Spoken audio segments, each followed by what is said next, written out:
Hey, y'all. Welcome to the Black Teacher Project podcast. My name is Dr. Micia Mosely, and I have the pleasure of being your host today. Now, this space is created by and for Black educators, where we speak truth, share stories, and stay rooted in our purpose. Every episode, we gather in conversation to reflect, resist, and reimagine what it means to teach, lead, and thrive in schools and systems that were never built for us. So pull up, lean in, and let's get into it. And I'm joined today by two guests whose work I deeply respect. Zaretta Hammond is a teacher educator and international consultant, a former high school and community college writing instructor. Through her company, Transformative Learning Solutions, she supports schools, districts, and teacher education programs in integrating culturally responsive practices, the science of learning, and authentic assessment. She is the author of the best-selling book, Culturally Responsive Teaching and the Brain, which many of you at our BTP community know well, and her brand new book, Rebuilding Students' Learning Power, Teaching for Instructional Equity and Cognitive Justice. Zaretta calls herself a former writing teacher turned equity freedom fighter, and her heart has always been with children and teachers in the classroom. Welcome, Zaretta. Thank you for being here. Thank you for having me. And joining us as well is Abdul-Haqq Khalifa, a lead coach within Oakland Unified School District's new teacher support and development department, where he has spent 4 years supporting teachers in growing their practice. Before that, he taught in Oakland elementary schools for 17 years and has been a part of OUSD since 2014. Many in our community know Khalifa as a longtime Black Teacher Project collaborator. He has co-facilitated BTP sessions over the years and recently led our Culturally Responsive Teaching series. He is also a lead facilitator with Agency by Design Oakland, where he brings curiosity and a spirit of playfulness to professional learning that shifts how educators teach. Welcome, Khalifa. Thank you. And I just got to say, my co-facilitator, Kia, I can't forget her pushing that. So yeah. Absolutely. It's family business. So today we're exploring what it looks like to move from a pedagogy of compliance to a pedagogy of possibility for teachers, for students, and for the communities we serve. So let's get into it. Tell us the Retta. I mean, anybody who knows you knows about this Ready for Rigor framework. It has become a touchstone for so many educators. Can you walk our listeners through its core elements and just explain a little bit about why you built it and the brain science and all the culture together?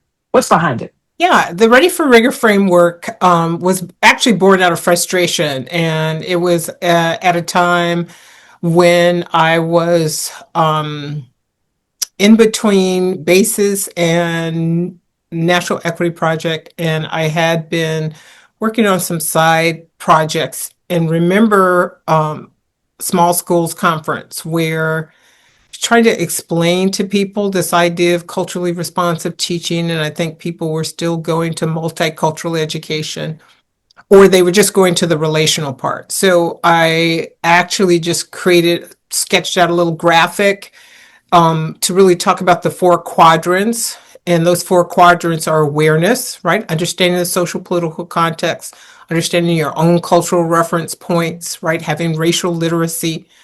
But that wasn't enough. You also had to have different types of relationships with students. We weren't even using the word belonging at the time, but this idea of learning partnerships, meaning it wasn't something you were doing to the student. It wasn't just about being friendly. It was about you all being literally allies and co-conspirators up to something and building that relationship.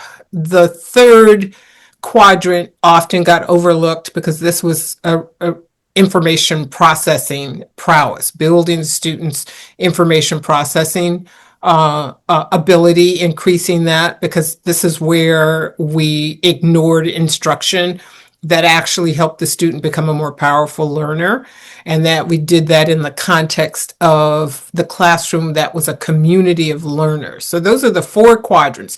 But in the middle, what you also see are 2 circles, one within the other, And in those circles are, affirmation. We want to affirm the student. We want to validate them, but we also want to help the student actually, again, in the middle, it talks about getting ready for rigor. So that's the goal behind the framework, right? Not just to explain culturally responsive teaching, but to also highlight what the purpose of culturally responsive teaching is, to get students ready to take on rigor, building their muscle and their will and skill to do that. And I think it resonated because it gave some kind of organizing frame to a lot of powerful stuff that Gloria Ladson-Billings had put out, that Geneva Gay had put out, Asa Hilliard. I mean, that framework was really a synthesis for me of all this work, the shoulders I was standing on to do that. And so I think it gave us language. It gave us a pathway, a roadmap, if you will. I can't work on one without the other. And it really helped all teachers, Black teachers, articulate something they'd already known intuitively, or they'd experienced, or had been teaching in a particular way. Now they had language and research to back that up.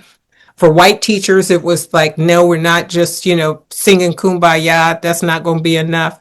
So I think it did a lot of things in terms of kind of shaping a conversation within education. And to me, it really, no one asked for that book.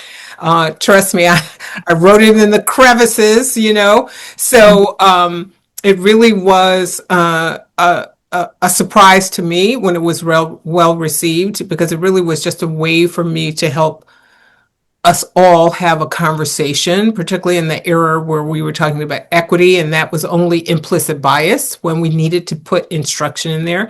And the fact that I was coming at it with a cognitive neuroscience, social neuroscience lens, folks looked at me like I had a third eye. But that was the work of Asa Hilliard. Asa Hilliard before me, like, I don't even claim to have been doing something so new. I was just trying to pull together the work of scholars that have been out there, that have been used in Black independent schools before, and to say, listen, we have been using this science for a long time. So yeah, that was kind of the impetus for creating that framework, and then wrote the book around articulating the framework. Well, let me say, no one may have asked for it, but we are so grateful for it. And at the Black Teacher Project, we started using it immediately, as you know. But most recently, Khalifa, you facilitated our book study around that. And I'm curious as to which elements of the Ready for Rigor framework resonated most with Black teachers. And thinking about the Oakland teachers that you coach now, what shifts do you see in people's practices as a result of being in that study? So I think I will start with what was most familiar was that onboarding, that on-ramping into like awareness. Folks who come to BTP, they already got an awareness of who they are and how they're moving. And I think what is often taught and communicated to Black teachers, particularly new teachers, is that you can build those relationships, you can be their friends, you can be the coach. But what really landed for folks is that informational processing piece. And so let's onboard, like, we can use the awareness, we can use those learning partnerships, but how are we getting at the mind? So I always, like, for me, it's like, okay, teachers are always like a cardiologist and a neurologist. Like, we got the cardiology down. We're dealing with the heart, we're dealing with SEL. I can put that verbal shea butter on you, but then when we talk about the brain, you might get like a Scooby-Doo response back because we don't talk about it. And so right. Just really, not the Scooby-Doo is, let's have this, let's nerd out on what does it mean to really teach. And so, even, and it makes me think a lot about, how curriculum is now being pushed on teachers, where it's devoid of your own thinking process and your own meaning making. And so, whatever we model, that's what we're going to mirror in the classroom. And so if that's being modeled for teachers, their teaching becomes so robotic. And so I think the biggest epiphany was like the info processing. We need to nerd out, like and lift up this brain power. And so I would say the awareness and learning partnerships, they're necessary, but they're not enough in terms of that educational liberation. So that was the biggest thing. And I think even just, the community of learning, like how do we empower students to run a classroom? Like I know for me at home, like when we talk about home training and raising our children, I'm never going to do something that my children can do because I'm not going to handicap them. So even just in the classroom, why are you doing all the thinking? And That's why right. at 3 o'clock you're exhausted? That's right. And so that just pushing that intellectual disposition on ourselves, but also on our students. I so appreciate what you're saying there because first, I'm going to be taking a couple of things away from what you said. It's a Scooby-Doo look, right? I know what that means now. And that cognitive shea butter, right? So, okay, I'm stealing those off you. But I do think you are onto something in the sense that we don't get to talk about as teachers the science of learning, how the brain works, how we have to um, really pay attention to how students are processing. And to me, that's the crux of the culturally responsive part. It's not just introducing new content that's relevant to their racial background or linguistic background. It's lifting up what they know so they can mix the new and the known. And that process is the mixing of the new and the known. But your point about teachers don't get to experience that, so they don't necessarily know how to create a classroom environment that allows students to actually do that. So yeah, there's a lot of modeling that needs to happen. Yeah, and I think just slowing down that process for new teachers because it's like, you're eating all of this curriculum, but you're just swallowing it. You don't get time to chew it, Mm-hmm. sort out these flavors, these textures, or anything. Is just you're just swallowing. That's And for them, it's like, I'm only gonna vomit back up what I'm getting, and I can't even explain it, but I'm on this teleprompter and I'm giving it to you. And so I just even recently, just a new teacher, and our thing is dealing with this curriculum. It was like she was on a switchboard. Like mm, she had her workbook, which is like a volume. She had the teacher, I mean, she had the student workbook. She had the slide deck, and she was having to work all of that, but she didn't have no flow, and it wasn't coming out right. And so, that's right. so how do we slow down, unpack it, strip it down to the bare bones? And let's start with the skeleton. We can always put meat on the bone, but you just need the skeleton so you can see what you have. Well, and I think a point that you're lifting up is for the student, it's information processing. For the teacher, it's instructional decision making. And I don't mean instructional decision making like policy and admin kind of stuff. I mean what truly being responsive is. Like, I see you're stuck. Now I can have those workbooks open, but it's me knowing who the student is. I've taught the student these 5 strategies, what metaphor would resonate. So in the moment, I got to coordinate all of those things. Well, what is the manual saying? Okay, I can pull from that. And in the moment, kind of mix up a tincture, mix up some medicine for that student so that student is able to dislodge whatever confusion is happening. So I think as much as teachers understand the instructional decision making for the students, I mean the information processing for the students, they need to know that the complementary piece for them is the instructional decision making. That is what it means to be responsive. How will I respond when the student is confused or the student is stuck? Right. And that's a piece that we don't talk about. Now, DeFore, when he talks about the professional learning community, says that is the key question. What do we want students to know and be able to do is number one. Number two, how will we know when they know it? Number three, what will we do when they don't learn it? Right. So that's when that ready for rigor frame really starts to come in, because you're going to have to lean into that relationship, because you're going to have to take that student a little deeper into their ZPD. But you're Right. going to have to know what to do to get them to actually start moving on their own. Yeah. What I love about what you all are sharing it brings us from the concepts to like, what does it actually look like, right? And so there's so much where, in the book, you gave folks Zaretta, you gave folks this foundation of culturally responsive teaching, but there's something about getting to the practical, right? And Khalifa, you spoke to that. I feel like the example that you gave was so powerful, because often people feel inspired and they get intellectually stimulated by the theory, and then what happens every day in terms of your lesson plans? Are there patterns that you saw? I mean, Zaretta, I know you travel around the country all the time and are in front of a bunch of different educators. Are there patterns that you saw that made you say, I need to give them a more practical roadmap?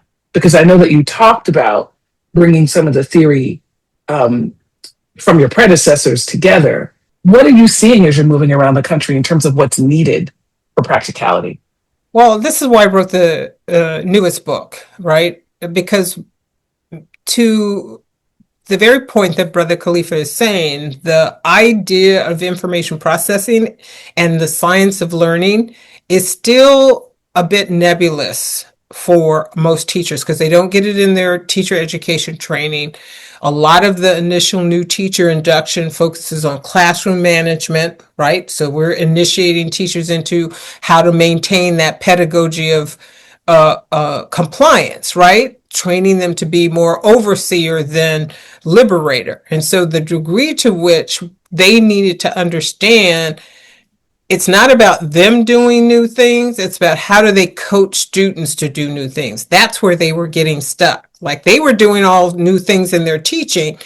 But when I asked them, well, when's the last time last time you talked to the student? I remember one teacher just looked at me with, when you interviewed the student, she just had the deer in the headlights. She's like, I have to talk to the students? Yes, you got to talk to the students.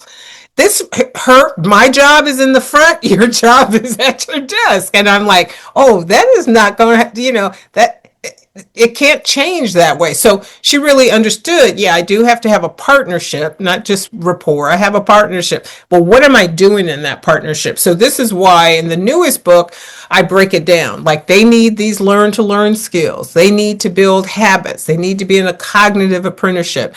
And I give the nuts and bolts. Like here's a weekly plan. Here's a 6-week plan for rolling this out. So if you're confused about what should I do, I'm giving you that. Week 1, this is what you're going to write a script. You're going to do like it is. That's why it's so thick. And I was a little concerned. I'm like, oh, that's a lot.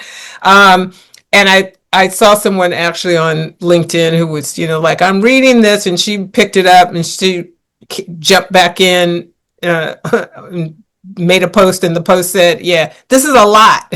I'm like, yeah, it is. You can't, this is not a quick read. And it was almost like this is a problem. And I'm like, Right. And, we're in an anti-intellectual age, and teachers are not immune from that. I was just in a district where teachers weren't reading together yet, and still they were expected to improve students in a particular area, of literacy. It's like, but if you're not feeding yourself with new knowledge and understanding and then trying out new practice, which is going to be messy. I call it that first pancake. Like nobody shuts the kitchen down because the first pancake came out and you ain't eating it. It's all good, right? You make adjustments, you do the next set, and everybody's satisfied. So that's what I'm saying. So to the point of how do you help teachers move beyond that idea that I got to have the slides, the workbook, the teacher manual, and I'm just kind of robotically being technical and pulling from that. And I think the orientation towards, I hear so much about pacing guides and I'm not on this page, and it's not student centered. It's empty calories. Like, okay, you might be on the right page, but are your students learning? You know what I mean? Like you might have Dr. Martin Luther King and Harriet Tubman on your board outside, but when I look at your data about your Black students, it ain't matching, And so this whole thing of I'm not even concerned about students. I'm worried about, am I on this pacing guide? And that's a quantitative thing. It's not a qualitative thing. And so just changing the mindset and approach about what we prioritize with teachers You ain't got to be at that house in terms of that lesson, but as long as you're in the neighborhood, you good to go. We're going to get there. But you ain't got to be at that exact house. Now, if you're in a whole nother city, that might be, you know what I mean? You done got lost somewhere. I just need you in the neighborhood. That's right. That's right. Yeah. What I'm really appreciating about your new book is that we are in this conversation about some of the practicality of it, but we're also sitting in a political climate. You talked about the anti-intellectualism, but we know that anti-Blackness has been running through this country since its inception. And so you talk in the new book about this concept of cognitive justice and this idea that every student deserves to be developed as a powerful learner. Can you just unpack that a little bit relative to what we're talking about? Because I see it as a thread running through both books, for sure. You planted some of the seeds in the first book. But tell us a little bit about that and what it means to you.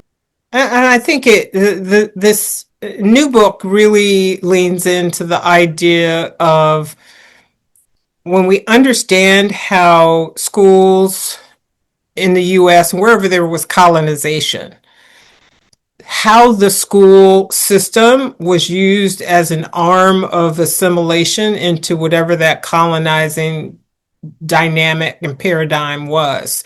And one of the chief mechanisms that people seem to ignore is the underdevelopment of dark-skinned people's cognitive development. So anti-Blackness has its roots in the dominant narratives that we are of low intelligence. We lack a desire for betterment, aka we're lazy. So we get the sharecroppers curriculum, just enough to be helpful, but not enough to be liberated. So when the idea of the cognitive red line, though, is that at a certain point, there's not anything that the colonizer has to do. Because again, you get to third grade and you can't read, and that means you can't take in new knowledge. So now your knowledge is going to be low. And you're going to get to sixth grade. So now we're actually, have a heavier cognitive load. You can't take that in. You're going to get to ninth grade. So at a certain point, it's hands off. You don't see anybody actively, snatching books out of Black children's hands. But in essence, you've done that by ensuring they can't read, or they don't have automaticity with their number sense, or like all these little things create a red line so that who's in the remedial classes and who's in the honors classes is just going to be a sorting mechanism. And everybody can say, well, that's just, how it's playing out, when we know that is by design. So the remedy to that isn't the system approach that I think we've spent the last 20 to 30 years coming in. I'm not saying that that's unimportant. I'm saying, though, until you can give students their cognitive sovereignty back, because only the learner learns. This is how liberation has always worked, right? Black folk have taught each other with sticks and dirt how to read. Why? Because they knew they weren't going to get it at that school down the road. We have always passed knowledge on. I've just recently, I'm going to take a little bird walk here, because just recently, as evidenced in the Montgomery bus boycott. So folks said, oh, we're going to stop taking the bus. People think you're so invested in their system that you can't carry that off. Like, oh, you need to get to work, and you're going to need that money, and you can't get to your maid job across. Folks said, we know how to do. They organize, strategize, got a master schedule of who need to be picked up, when, who got the car. Let's make sure we got to bake some pies to get that gas. And for a year, broke that bus company. We know how to do this. But every time we rely on schools who tell us it's just about belonging only versus cognitive sovereignty, right? We can start with math. We can start with reading and literacy. There are a variety of places to start. But when students are excited, when they lean in, when they're leading with the teacher and designing with the teacher, that truly becomes liberatory. And that knowledge will never fall out of your head. Just because you don't use it all the time doesn't mean it is not important to the cognitive architecture that they have. So true. And, what I love about your use of the term redlining is for many folks, when you think about redlining in terms of housing and things, you may not have known it in real time, but we can look back and see the boundaries. And so I love the way that you're uncovering it for us now, because we blame the student, right? We don't look at the systemic factors that have that underdevelopment of students' cognitive abilities, right? And so it just seems like, oh, well, they just need to work harder. A Right. little more grit, a little, whatever Exactly. the thing is, right? Absolutely. And what happens is, as folks who are focused on racial equity in particular in schools, we can talk about how there is systemic oppression in larger theoretical terms, but you give it to us like very specifically. Let's talk about what's happening with students learning, the way that they're learning, not simply what class they're put in, but how the teaching and the pedagogy is happening. So I think it's just so important. This notion of the cognitive redlining. I'll make a connection to Khalifah's work. I know Paula Mitchell over at Agency by Design. I saw her just last weekend, which was nice because I hadn't seen her in a minute. But what I really appreciate is even that work coming out of Harvard's Graduate School's Project Zero, which is grounded in that, and being used for kind of this liberatory purpose, marries those two same things, right? I had Ron Rickard, who wrote Making Thinking Visible. He had a summit, Cultures of Thinking. He gave my book out. He emailed me and said, like, is it okay if I give this book out to everybody? Because it makes so practical the very things that they're talking about and how you can use that material, those processes for liberatory purposes. And that's what I really appreciate about Agency by Design Oakland. Always has at the center empowered teachers to be that personal trainer of students' cognitive development. So important, so important. And I mean, when you mention that, it makes, when I think about just even the whole concept of making, and a lot of times, it might be like, okay, making after school up in the hills with white folks costs $500-$600. But then, when I looked at it from a social perspective in our communities, we've been making forever. And so we had to remake ourselves. We had to remake our communities. So when I look at Tulsa, Oklahoma, or even like Marcus Garvey or the Nation of Islam, they remade us. They remade people. And so just that whole concept of knowledge and education, what I was taught was like, you don't need classroom management when you're engaging in liberatory practice, because that's going to do it all by itself. I don't have to hand out treats all the time for you to do what I need you to do. But if this knowledge and information, you can apply it to your life. Black Panther Party for Self-Defense, we're going to teach these people, and we're going to give them an opportunity to change their life, be it for ambulances or the police. They had to come up with systems and processes to do that, and it's going to better your community.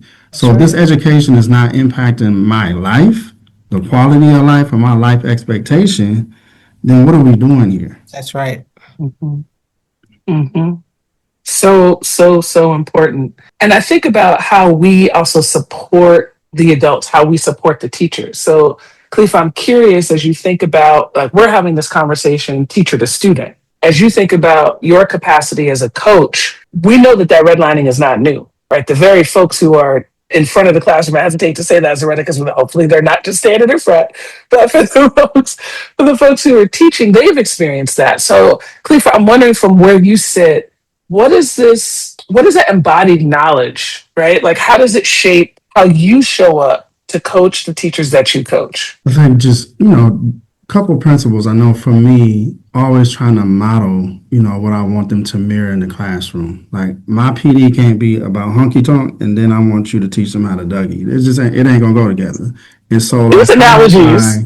So not just in the content that we are covering, but how I communicate that, how we interact with that is important. So it's a win-win, and that's what we tried to do when we did CRT in the brain with BTP. Is like, how are we gonna not just take this content, but how are we, in delivering this content, going to practice it so they can also experience it and see it? So not just talk about it, be about it.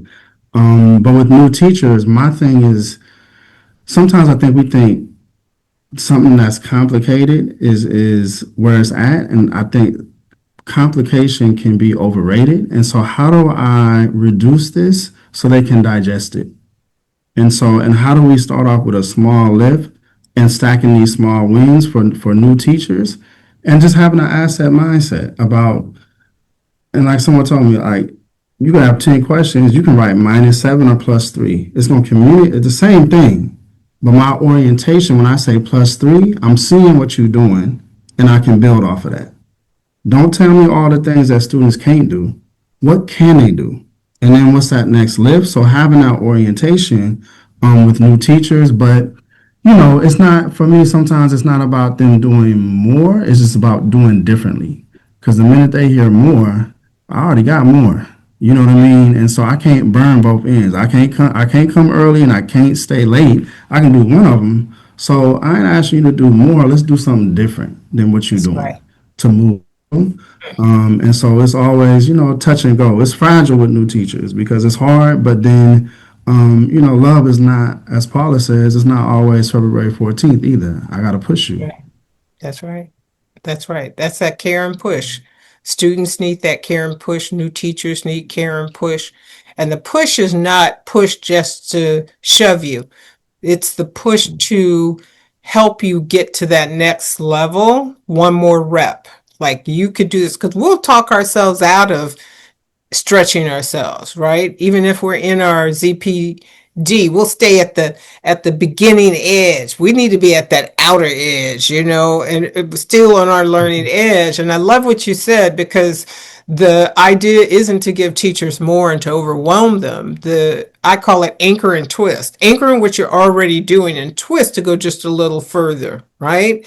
Align with what you're already doing and then add so that it feels like it's all a part of the same thing. I was sitting with a teacher Wednesday, and the morning of Thursday was filled with, one-on-one coaching sessions with teachers or observations in their classroom as they were starting to use new talk structures. And one teacher, she's fairly new to the profession. I'd say maybe 3-4 years. And she was getting conflicting messages. She needed to stay on pace. She'd fallen behind in the math thing, but her work to do was her classroom management. And again, this felt like an add-on to her or something else she had to do. And I said, well, let's talk through it. Because if you're putting in a new structure, that's part of classroom management. How do you get students moving in and out of structure smoothly to the point where you can hand over the reins of learning? Then you don't have to be managing it all the time. And I think she had a light bulb moment that it could be a both and, not having to be an either or. And I think that's part of that close in work is helping them see this is doable because teaching is fast and furious. And not only that, they got a lot of other shenanigans going on that get pushed onto teachers' plates that need to just get like, stop. I'm here to teach. I'm not here to do all that other, admin stuff and have to do, like, we have made the job of teaching hard because it's more than just teaching. Right. And to the point that Khalifah is saying is like, how do we reduce, but the anchor and twist because they still need to grow. Yeah, I'm curious for either or both of you, some of those examples, like when you think about students going from that over supporting, so I hear it in terms of the classroom management. That's often the thing with first their new teachers. Mm-hmm. But Zaretta, your work is so much about creating independent learners. And I wonder from a coaching place, like how do you help folks identify when they are doing too much and what it actually looks like from a practical standpoint to move students to being independent learners? Do y'all have examples of like what that specifically looks like? So I recently had a conversation with a fairly new teacher, and it was about, I'm grading all of this work. I have this rubric, but this is middle school and it got 90 students. And it was like, okay, well, how do you give them the opportunity to look at their own work, grade it, use a rubric themselves. So you're not sitting up there having to do it. And it's part of it was that, but then it was like give them an opportunity to be able to tell you, this is how I did and this is how I know. Versus, okay, I'm gonna give it to you, you tell me how I did, and that's the end of it. And you're gonna save, I don't know how long it take you to grade 90 papers, which is a lot, but give them that opportunity. Yeah, Have them grade each other and have them have that conversation and make meaning. And like you almost got to present this like you're in court. What is your evidence? How do you know this? Prove it to me. And so again, going from being instructional in that sense to facilitating their learning. And you don't have to be like up there like the orchestra. that's right. Y'all a band, y'all making music, That's right. and let them play, let them play. And they Yeah, might not get it right, and that's okay. They're learning. that's But, I think for teachers, again, going back to thinking about curriculum, that might be a base recipe. But like, Granny never used that. Granny would be like, I'm gonna season the taste. I don't have nothing written down, right. but that piece copper gonna taste good every time though. Cause you know where you're going with it. And so, and then you gotta adapt that recipe. If you sitting up here, everybody got high blood pressure, you can't keep using salt. You're gonna have to pull something out and figure that out. But if you're just using a script and you're not paying attention to who you feeding, that's not nourishment. That's right. That's And right. so it's just things like that. Like, how do you put them in a situation to be successful and give them, like, I see you. And how do you speak to their higher academic self? I think we do a good job of speaking to their social higher self sometimes, but I know you can do this and I'm going to set you up for success. And, it's like growth. Like that muscle might hurt a little bit, but it's growing. It's not a bad thing. But, I would say that would be an example. Like, how do you involve students not just being a recipient of their learning, but like a participant or a facilitator of their own learning where they can articulate where they're at versus you let me know how I did. And I would build on that because gets to your question about what does that look like, right? To grow that very thing that he just described.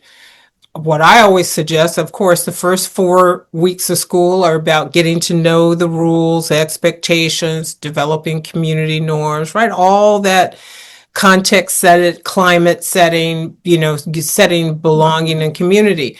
Well, I suggest the next 4 to 6 weeks when at the beginning of school is about helping students with this craftsmanship of learning.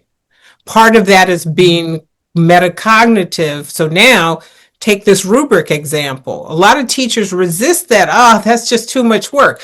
Well, you know what? You're going to have too much work down the road because you're the only one who can actually grade these 90 papers. But if you invest the time over these 4 to 6 weeks in which you are now showing students a rubric, you're giving them a low stakes way to use it, you're talking with them, they're becoming metacognitive about where they are keep making that same mistake. Like I've been trying to tell you that, now you get to see Mm-hmm. it, right? But you have to invest in giving them the tools, helping them develop the lens. And then it's just about practice. This is what it means to be in the craftsmanship of learning, right? You get metacognitive. Then the next piece is to help them get metastrategic. How do I move? How do I make that change? I'm aware of this mistake I'm making or this wrong turn or this misconception. I see it in the data. But now I need to do something about it. When I was a writing teacher, that was always around commas, some run-on sentence, some comma splice. I could circle it with the red pen until the cows came home. It changed nothing. But when I started to do peer editing, very much like you described, right? Because I had 90 papers. This is not sustainable. I did the very thing. I asked every student to bring in 5 copies of their essay, right? The first draft or the second draft, wherever we were. And they gave a copy to each of their peers. They were in pods. They all learned the critique. They all learned. And it was interesting when they could look in and take the care and the pride to offer their peer, their friend, constructive, usable feedback, their own writing started to improve Mm. because they were like, oh, And then I remember Adam, one of my students, he came in like, and we'd conference, we had one-on-one conferences, and he came in. Usually I'm leading. What would you like to work in? Let's look at this essay. One day he came in. I want to talk about this comma thing right here. I'm like, he sees that? Like there's a ghost like, do you see that? And he's like, because he had been preparing himself to give feedback, he started to see something showing up in his own writing. And until they can see it, they can't change it, because you can't change it. Only the learner learns. It's such a conversation about power to me. We do a lot of work with the process and the notion of liberatory design. And one part of that has to do with mindsets. And one of the mindsets is work to transform power. And that's so much of what this conversation is reminding me of. How do we shift power and power dynamics that are so entrenched in education, where the students are like we've been saying, just the recipient. I'm powerless. It's the teacher that's going to tell me everything, do everything. I want to turn the conversations to this notion of literacy for just a moment, because we're hearing a lot in the media. We're hearing a lot in education right now about reading scores, about mandates. We already talked about like curriculum that's being pushed on teachers and pacing guides. I'm curious for both of you, what are you seeing relative to literacy that concerns you? What gives you hope? Like even in the concept and definition of what it is, it's a hot topic right now. And the examples that you all gave were about writing, right? But we know for Black people, the historical legacy of literacy and how important it's been for us. The conversation I'm hearing right now doesn't feel empowering around it. It feels controversial. It feels a lot of things, but I'm curious as to what you all are seeing, how you define it. What's going on for you all in the spaces you're in relative to literacy? One of the things that I think when I think about literacy is the great debaters. And I think he said, I and every professor on this campus, we're here to help you find, take back, and keep your righteous mind. Meaning you have it. It's already there. We're going to go reclaim it. And, that righteous mind for the purpose of, yes, learning ABCs and 1, 2, 3s, but for your mental, your spiritual, your social liberation. And so, again, going back to me for like the Black Panther Party, how do we take and reclaim it and then apply it to our communities? And so I know for me, my teaching, I was brought up through service learning and having to write my own curriculum. So I didn't have that mindset of how I entered it. It was always a connection to, okay, what does this math apply to? How can we change the community? What's going on in the community? And so I think even when I think about literacy particularly, I think Goldie Muhammad has also spoke a lot to that, just in terms of her framing of how we should approach literacy. But anything disconnected for us from our liberation, I can't call it a healthy educational experience for our children. And, it's not our children. And I hear that a lot in different, very implicit ways, that is something wrong with our children. But it's not. And so that gives me hope that we have the answers, and it's as the kids say, no cap, like y'all too, and what y'all doing, and the organizations and the things that y'all bringing, you are continuing that legacy and that lineage. And so, when we think about Black history, y'all are Black history makers. And I'm just saying that to y'all, it's just sincerely, so the work is happening. We just have to scale it out. Yeah, I so agree with everything you said. And, to further break it down in terms of, well, what are the conversations being had? Like right now, there's a lot of the science of reading. There's a lot of knowledge for comprehension. Like now, when we get down to the nuts and bolts, literacy is taking on this kind of technical thing. But I go back to building on what you just said, Khalifa, about the Freire talks about read the word, read the world, right? So the reason, even helping students understand the reason that we're going through this is so that you actually aren't going to fall for the okie doke, as they would say, right? Like the propaganda is going to be out there. You need to suss that out. And so in my mind right now, literacy, right? The ability to read, right? To be a text, a code breaker, meaning maker, text user, and a text critic. Like those are the four elements. And the reality is there are skills and capacities, dispositions, and mindsets in each area. And once you're able to do that and understand you're using it for liberation, it becomes a type of fugitive pedagogy, right? It becomes something that you're using to kind of, like you said, take back your righteous mind. And the fact is, nobody needs to know that. I love this scene in 12 Years a Slave where brother who is free, out in the wrong place at the wrong time, gets captured, sold into slavery where he had never been an enslaved black man. So he comes full literacy. He can read. The Miss Ann asks him to go do something. She gives him a list and it's got writing on it.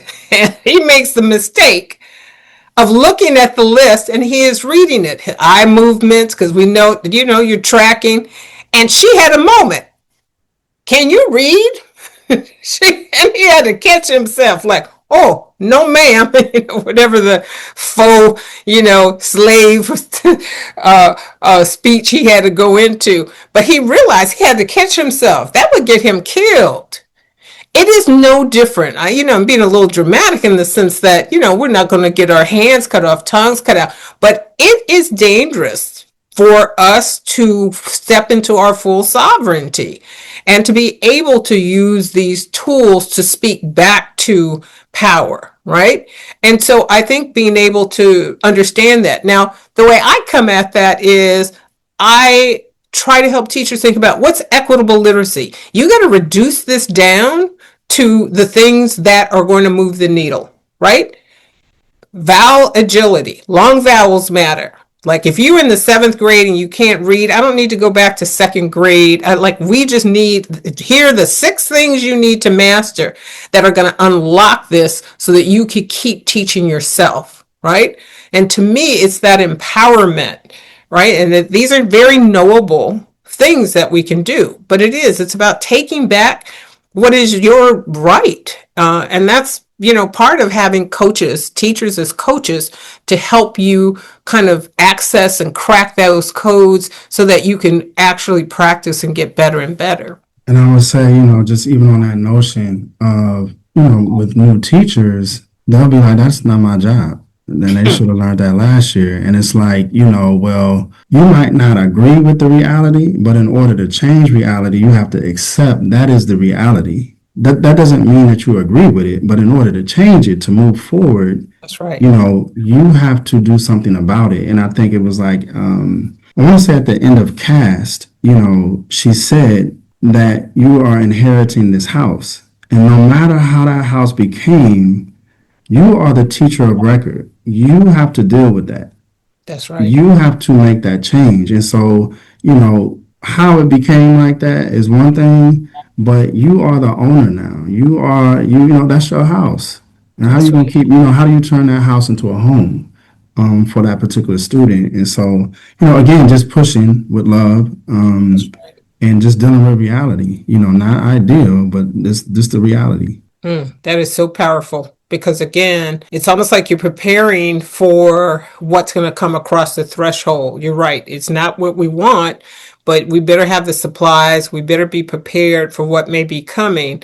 I think of the Underground Railroad, those that stepped up and said, yes, my house can be a stop on the Underground Railroad. They didn't know who was going to be coming. So they need to have all kind of supplies, some change of clothes. It might be, children, like you were prepared. And so every teacher needs to be a reading teacher, meaning how to quickly get them to that level where they have vowel agility, syllabication. There are 6 syllable types. They don't need to know all 6. There are 2. Can you teach them the 2? It's fairly easy to do. Word wealth. How do you go beyond spelling lists and just write down the word and look it up in the dictionary? There is a way to actually build this idea of word wealth and the skill and capacity, right? These are knowable things, and they're in the right bite size. And this is a point you made earlier.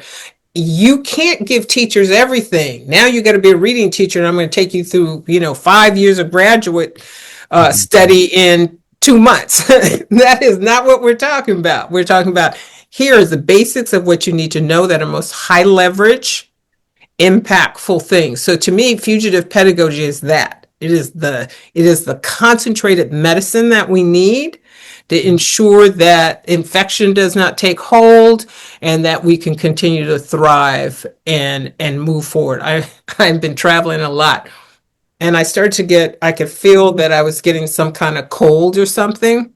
I had to go back to my grandmother's medicine. I'm like, I'm on the road and I need me a pure ginger shot. I happen to have been in Oakland. Oakland gonna have whatever you need. I literally went outside.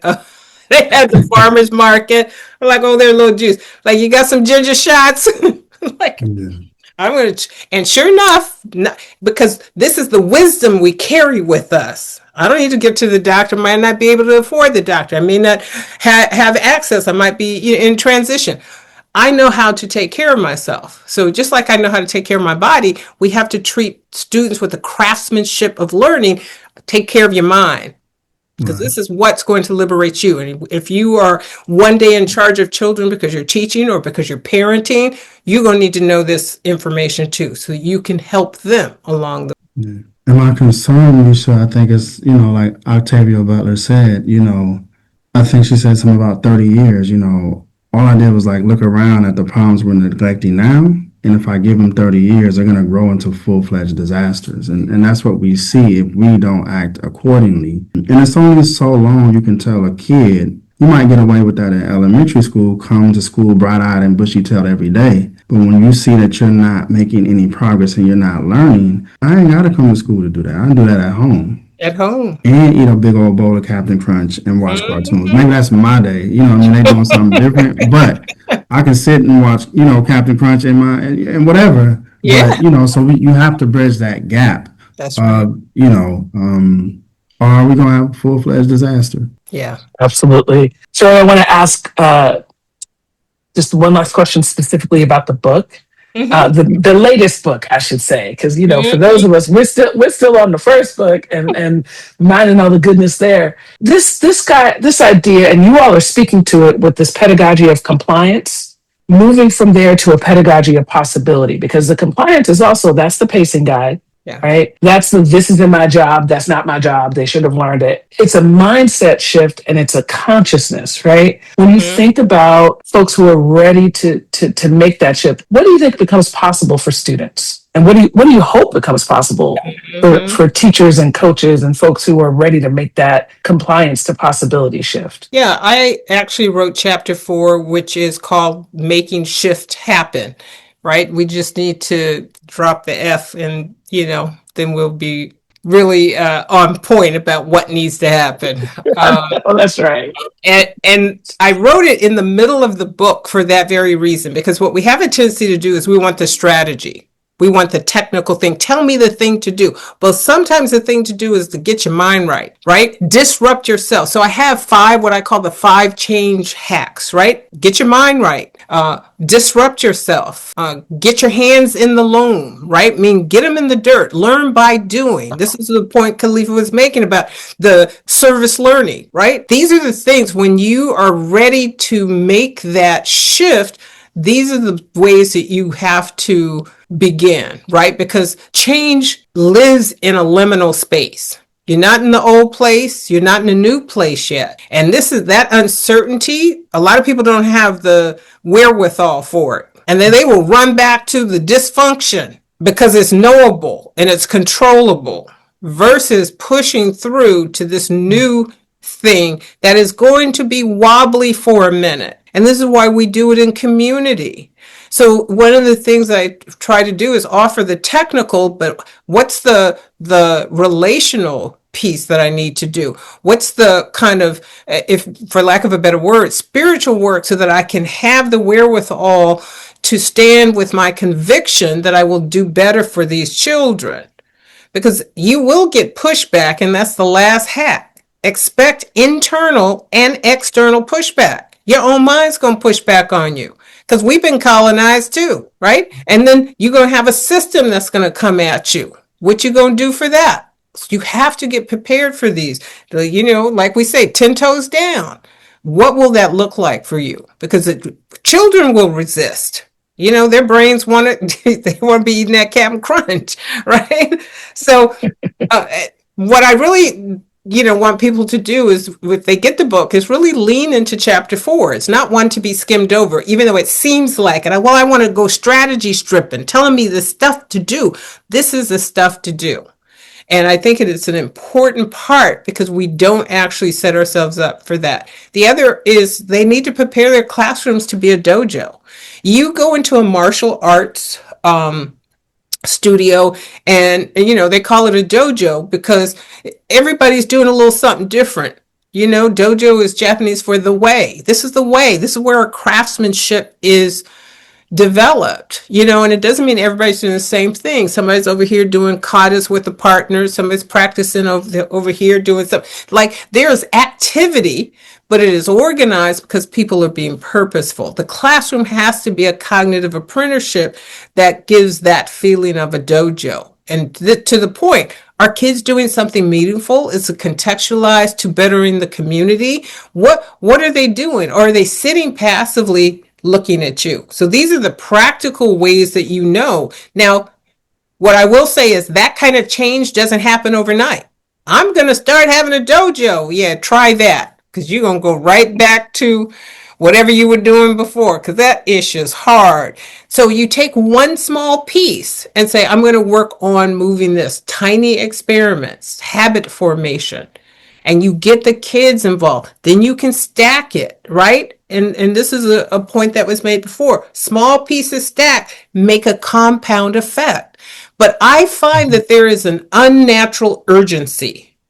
I do a book study with the district. We have an online book study, for a separate one for their leaders, separate one for their coaches, separate one for teachers. So everybody has their own space to say what they need to say. Superintendent was sitting in the leaders section just the other day, and that's what she brought up, urgency. Well, we need, this is urgent. We need to build a bridge. And I'm like, I'm going to be respectful. So now I've got to call you Dr. somebody. But here's what I need to say. That is just leading us back down the road to inequity, because whatever we're doing is half-assed. So again, how do we go slow to go fast? How do we get small to go big? So when you start to think about how you do it, a lot of times we want to lean into what's the instructional move versus what are these dispositions that I have to actually exhibit. Wow. Well, listen, this has been so powerful, so powerful. And we don't live on the podcast, so we're going to have to wrap up. But as we do, I know that both of you are deeply invested in this idea that Black teachers and Black students deserve to have their full cognitive power seen, named, and developed. So given that, what is the message that you most want Black educators listening to carry with them into their work tomorrow? Brother Khalifa, why don't you take that one? I'll start and then you can wrap it up. I think, Common, he has a song that says, "Don't forget who you are."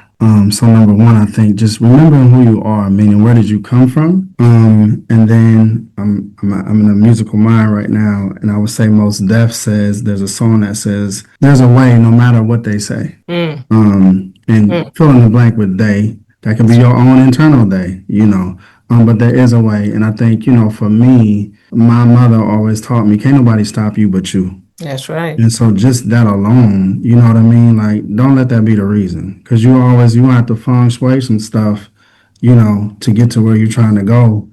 And like Erica Badu said, you going uphill. So you want to just pack lightly. You don't want to be the bag lady or the bag man or whatever. But yeah, we can make it plain. That's it. Make it plain. I couldn't have said it any better. Pack light. Sit with what reality is. We don't have to shame or blame ourselves. We don't have to sit in guilt. Yeah, maybe we didn't do right by children before. Maybe we didn't lean into it. But, the small things we can do are the things that will get us there. So I really just appreciate that idea that people would try something. People would just take a moment to look into their classrooms, assess current reality, and just sit with it. You don't have to change all of it all at once, but just decide, just like decluttering your house, I'm just going to do this one drawer today. I can't do all the drawers, all the corners, all the bookshelves, but just this one little thing. And then over time, again, it's a compound effect. So absolutely. And we do it together. That's the main thing. Lean on each other. When we're tired, sometimes we come in to declutter and we just talking and we got the music on and we can go a little further, right? Yeah. So we can't ignore or neglect squatting up and doing it together. Well, that is the perfect sentiment for us to close, because doing this together, having you both here, knowing both of your work so well, I'm so grateful. Thank you for taking the time. I know our listeners will be getting so much out of it. And this notion of taking those small pieces, those small steps, right?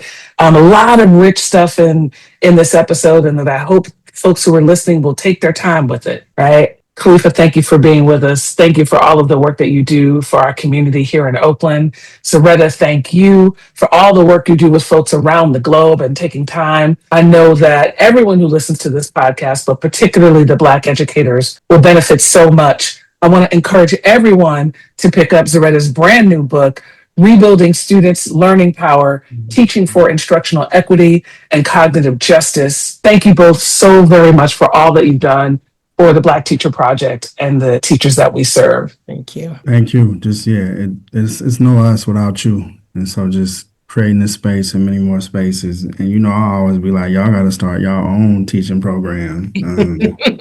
So indebted to you, Ms. Hammond, indebted to you and your work from afar. Just appreciate y'all. Yeah.